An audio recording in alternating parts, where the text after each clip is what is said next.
तो finally super fans Marvel का most awaited show Daredevil born again आ गया है।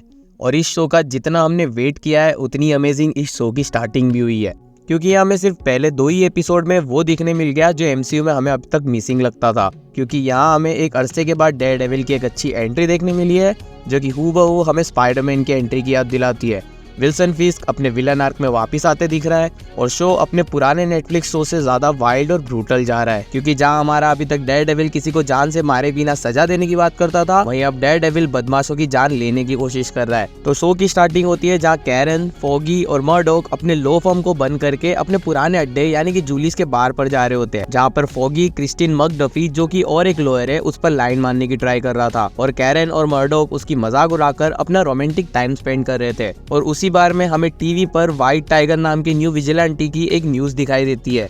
इतने में ही फॉगी को किसी का कॉल आता है और वो हड़बड़ी में बार के बाहर जाकर उससे बात कर रहा होता है, जो कि मर्डॉक सुन लेता है और फोन पर उन्हीं का एक क्लाइंट होता है जो कि फॉगी से हेल्प मांग रहा था। और इतने में ही मर्डॉक को कॉल से आवाज आता है कि कोई उसी क्लाइंट की जान ले रहा है।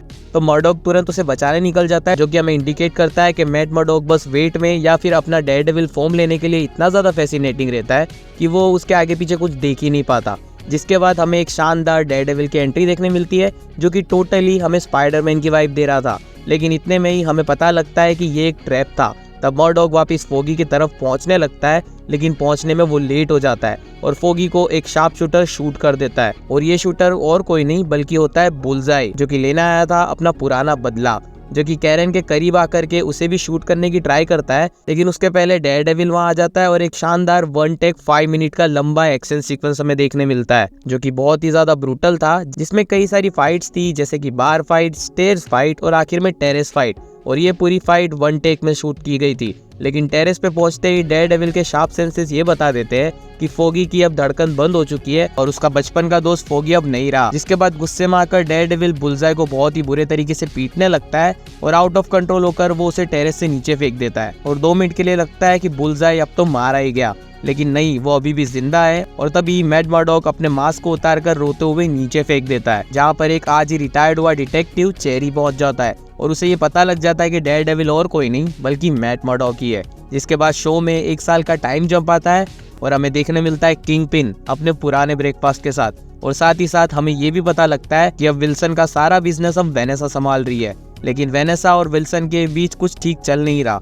तभी विल्सन वेनेसा को कहता है कि मैं आज मेयर बनने के लिए रात में रिक्वेस्ट डालने वाला हूँ, वो भी पूरे 2000 सिग्नेचर्स के साथ। और दूसरी तरफ मैट ने अब क्रिस्टियन मकडफी के साथ Murdock and McDuffie new law firm start कर दिया है, क्योंकि फॉगी नेल्सन तो अब रहा नहीं और कैरन अब यहाँ से सब कुछ छोड़कर चली गई है सैन फ्रांसिस्को। और क्रिस्टियन मर्डॉक को ये समझाती है कि आज फॉगी के केस की आखिरी हियरिंग है, तो जोश में नहीं बल्कि होश में काम लेना। और कोर्ट में फाइनली ये प्रूफ हो जाता है कि बुलजाई को सजा मिलनी चाहिए, जिस वजह से बुलजाई को उम्र कैद की सजा हो जाती है। और आखिरी हियरिंग होने की वजह से कैरन भी वहाँ आई हुई होती है, लेकिन वो ठीक से मर्डॉक से बात नहीं करती और वो वापस चली जाती है। और जाते हुए वो मर्डॉक को डेयरडेविल के मास्क के सिंग का एक टुकड़ा देकर जाती है, क्योंकि कहीं ना कहीं फॉगी की मौत के पीछे वो डेयरडेविल को भी उतना ही जिम्मेदार मानती है। वहीं दूसरी तरफ मर्डॉक को पता लगता है कि विल्सन फिस्क मेयर के लिए इलेक्शन लड़ने वाला है और उसकी जल जाती है, खाना जल जाता है।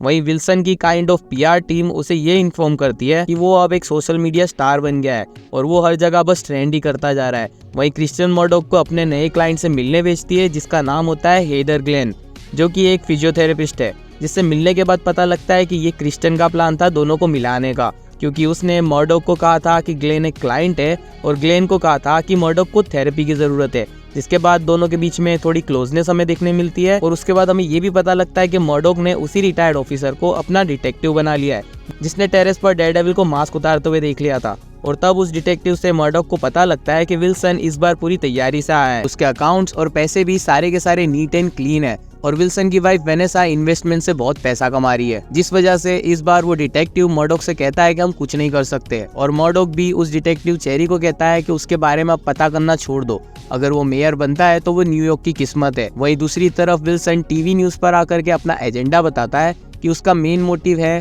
शहर के विजिलेंटीज, जो कि शहर को अपने बाप का समझ रहे हैं और कानून को अपने हाथों में लेते हुए घूमते हैं।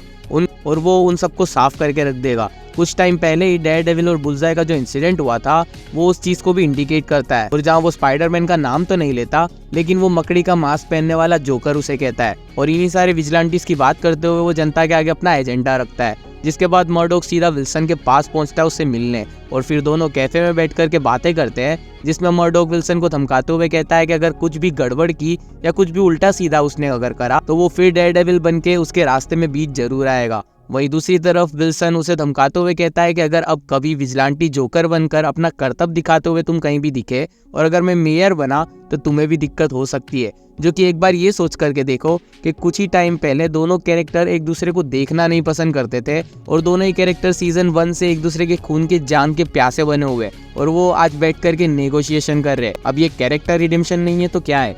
जिसके बाद रात में जब ग्लेन के साथ मर्डोक डिनर डेट से वापस आ रहा होता है तभी पता लगता है कि आखिरकार विल्सन फिस्क इलेक्शन जीत गया है और वो मेयर बन गया है। और इसी के साथ एपिसोड 1 का एंड हमें क्लिफ एंगल के साथ देखने मिलता है। अगले एपिसोड की स्टार्टिंग में विल्सन मेयर बनने पर न्यूयॉर्क की जनता को थैंक यू बोलने लाइव आया होता है, और वेनेसा और खुद की तरफ से वो सबको थैंक यू कहता है, और अगेन वही विजिलेंटिस को साफ करने वाली बात भी करता है। वहीं दूसरी साइड एक सबवे में दो लोग किसी बात की वजह से किसी एक को पीट रहे होते हैं, तो वहाँ हेक्टर नाम का एक आदमी आकर उसे बचाने की कोशिश करता है। अब जो मार खा रहा था वो बंदा तो वहाँ से डर कर भाग जाता है और हेक्टर उन दोनों से लड़ने लगता है, लेकिन फाइट के दौरान उनमें से एक ट्रेन के आगे गिर जाता है और वो मारा जाता है। तभी वो दूसरा आदमी और कोई नहीं बल्कि पुलिस ऑफिसर निकलता है और वो हेक्टर को अरेस्ट कर लेता है। जिसके बाद हमें बीबी रिपोर्ट में न्यूयॉर्क के सारे सिटीजन्स के विल्सन के मेयर बनने पर क्या व्यू है वो बताए जा रहे थे, जो कि काफी मिक्स्ड होते हैं। ये बीबी रिपोर्ट और कोई नहीं बल्कि बीबी यूरिक बना रही होती है, और अगर आपको याद ना हो तो मैं आप सबको याद दिला दूं, सीजन 1 में दिखने वाला रिपोर्टर बेन यूरिक बीबी यूरिक के अंकल है,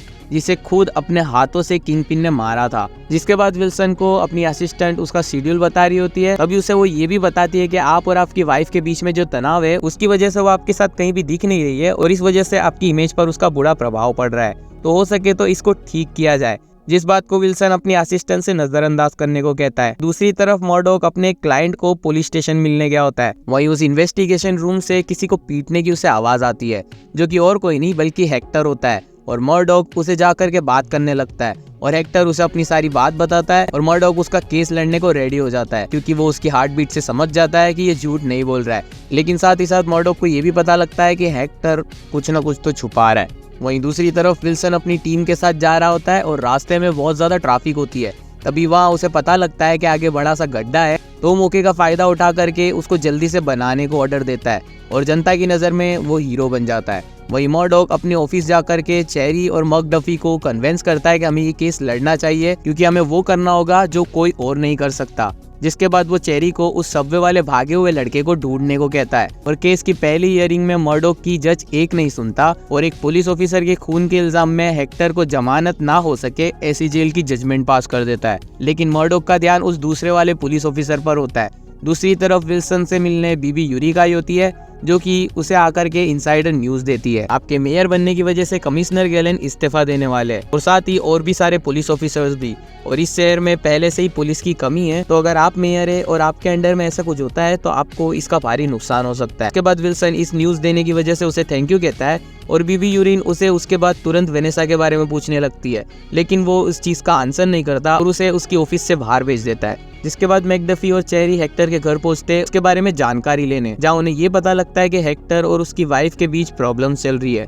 और साथ ही साथ हमें ये भी पता लगता है कि हेक्टर और कोई नहीं बल्कि व्हाइट टाइगर है, जो कि एक विजिलेंटी है, और उसकी वाइफ को भी इसी चीज से दिक्कत है। जो कि मर्डोक को पता लगने के बाद वो तुरंत हेक्टर से बात करने जाता है और उसे कहता है कि उसने ये पहले क्यों नहीं बताया, अब केस में इससे दिक्कत हो सकती है।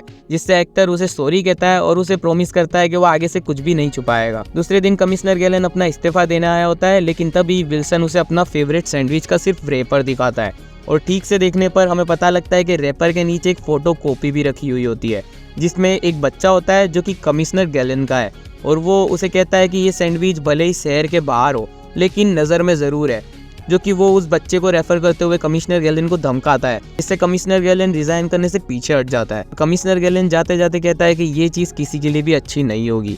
जिसके बाद मर्डोक ऑपोजिट लॉयर के साथ आउट ऑफ कोर्ट जज के पास जाता है, उन्हें ये कन्विंस करने के इस केस से व्हाइट टाइगर की आइडेंटिटी को दूर रखा जाए, क्योंकि वो फेयर नहीं होगा। इसके बाद मर्डॉक उस दूसरे पुलिस ऑफिसर का पीछा करते हुए उसके घर तक पहुंच जाता है। दूसरी तरफ विल्सन वेनेसा को लेकर थेरेपी के लिए गया होता है और वो और कोई नहीं बल्कि हेदर ग्लेन के पास ही गया है, जो कि अभी हमारे मर्डॉक की गर्लफ्रेंड है।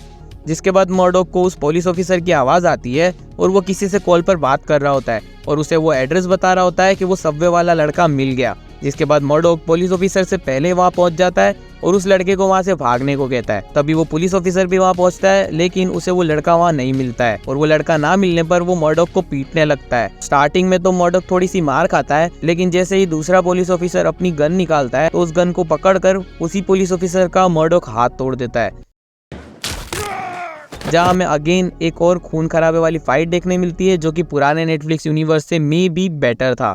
देन फाइट खत्म होने के बाद मर्डॉक जोर में चिल्लाता है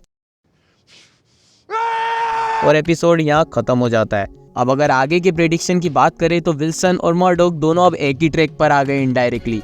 जहाँ विल्सन मेयर बनकर विजिलेंटीज को हटाने की बात कर रहा है, वहीं मर्डॉक अपने व्हाइट टाइगर विजिलेंटी के लिए केस लड़ेगा और उसे बचाएगा। सवाल रहा अगर डेयरडेविल के फॉर्म का, तो वो हमें अब अगले में भी 2 या 3 एपिसोड में नहीं देखने मिलने वाला, पर अब हमें जमकर कट्टर ग्राउंड पॉलिटिक्स विल्सन और मर्डॉक के बीच में देखने मिलेगी, जिसके लिए मैं तो बहुत एक्साइटेड हूँ। वेल सुपर फैंस, तो यही था बॉर्न अगेन का काइंड ऑफ ब्रेकडाउन या एक्सप्लेनेशन। वैसे आपको वीडियो कैसा लगा, और साथ ही साथ हमने अगर कोई डिटेल मिस कर दी हो तो हमें दोनों ही चीज़ कमेंट्स में ज़रूर से शेयर करके बताएं। और आगे भी इस शो की एक्सप्लेनेशन को ऐसे ही कंटिन्यू रखने के लिए चैनल को सब्सक्राइब करके बगल वाले बेल आइकन को प्रेस कर देना। तो सुपर फैंस मिलते हैं ऐसे ही किसी अमेजिंग वीडियो में, लेकिन तब तक के लिए सुपर फैंस लव यू 3000।